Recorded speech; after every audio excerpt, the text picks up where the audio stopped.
Salam, bugün sizinlə kimya 2-ci hissə topluda mürəkkəb efirlər bölməsindən 106 nömrəli test tapşırığının izahına baxıram.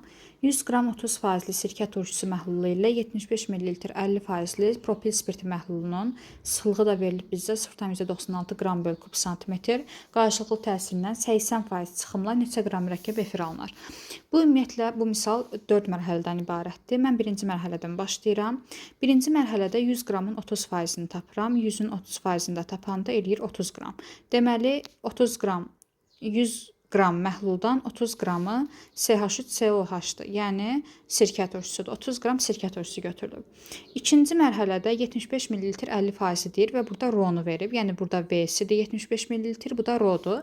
Onda M məhlulu tapa bilərəm. Yəni məhlulun kütləsi də bilirik ki, R-V düsturu ilə tapılır.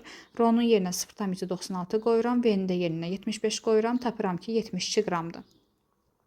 Amma şərtli bir şeyə diqqət eləyək ki, 50%-dir. Onda 72-nin də 50%-ni tapıram, eləyir 36 qram. Deməli, 36 qram bizdə propil spirti, yəni C3H7OH götürülüb. Üçüncü mərhələyə baxıram. Üçüncü mərhələdə də ümumiyyətlə bilirik ki, turşunun üzərinə spirt gələndə mürəkkəb efir alınır və bir də su alınır.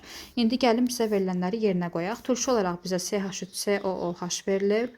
Spirt olaraq da C3H7OH verilib. C3H7OH.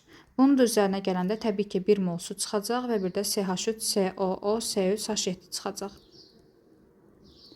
Bilirik ki bu reaksiyada 1-in 1-ə gedir, yəni 1-in 1 nisbətində gedir. Burada da gördüyünüz kimi biz CH3COH-ı 30 qram almışıq. Bəs CH3COH-ın öz kütləsi nə qədərdir? 60 qram. Bu o deməkdir ki, 0,5 mol CH3COH reaksiyaya girib 30 qram girib. Əgər bundan 0,5 mol reaksiyaya giribsə, deməli C3H7OH-ın da 0,5 mol reaksiyaya girməlidir. Çünki 1-in 1-ə gedir reaksiya. Bunda 36 qram almışdıq, amma baxın öz kütləsi normalda 60 qramdır, 0,5 mol da 30 qramdır. Yəni bundan 30 qram götürmüşdük, bundan 36 qram götürmüşdük. 36 qramın 30 qram reaksiyaya sərf olunacaq, 6 qram isə artıq qalacaq. Bundan 30 qram götürmüşük, üzərinə gəlirəm 30 qram. CH3COO C3H7-nin kütləsini bir X deyəcəm. Üstünə də gəlirəm. Təbii ki, bu reaksiyada hər şey 1-in 1-ə nisbətində getdiyinə görə, yəni nəticələr də 1-in 1-ə nisbətində olduğuna görə su da 0,5 mol olacaq. Bilirik ki, 1 mol suyun kütləsi 18 qramdır. 0,5 mol da olacaq 9 qram.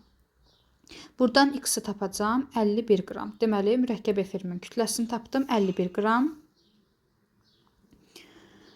Bizdən də şərtdə gördüyünüz kimi 80% çıxımla deyir. Onda 4-cü mərhələmizdə də 51-in 80%-ni tapırıq. Son olaraq və cavabı alırıq 40,8.